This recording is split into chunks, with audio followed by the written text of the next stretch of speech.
Hey, it's Mark from Fanatics with Koi Tea here. Thank you so much for coming to this event. We're just slurping your product. We're just going crazy.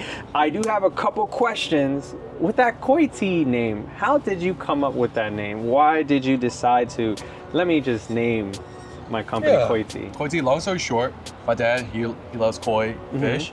So we actually built a whole koi pond in our backyard.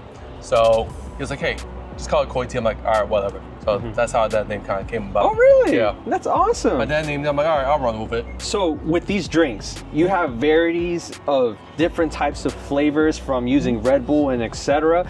How did you come up with these flavors, or like, what was your process in developing each drink? Yeah. So basically, long story short, like for most of my adult life, I really love beverages. So there's a lot of things that I was kind of like mixing, matching here and there. So like I used to make so much Thai tea, a lot of horchata, a lot of mangonadas, a lot of chais.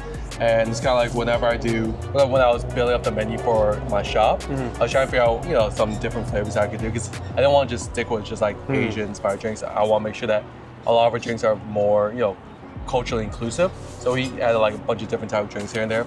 But when it comes to like the events, I normally stick with like a simpler menu, because taking out all of our equipment out here, like to boil the boba, or trying to like offer like like whole milk and stuff like that. It's just a lot more process that goes into it, especially when you try to keep everything food safe. And when you do a pop-up tent, it's more difficult because you get challenges here and there. So maybe if I have a food truck, I'll be able to offer more of my products. So like matcha is an example where it's like there's days where it's like I won't bring the matcha out, but whenever I bring out certain items, it doesn't sell.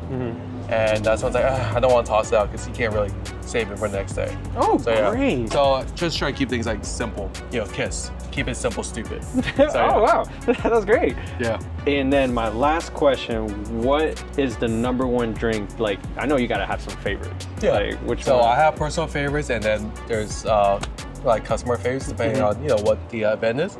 So for the most part, the one that sells the most will be our Dragon Blood Lemonade. So it's strawberry dragon fruit lemonade with a little bit of dad sprinkle on top. So yeah. And that's also happened to be my personal favorite. No, okay. So yeah. Well, again, thank you so much. We love your vibe, and everything that you bring onto the event.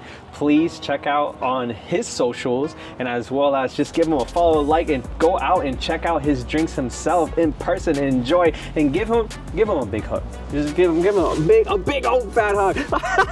A big old fat hug. And not only that, please check us out on our other events, and we cannot wait to see you there. See ya.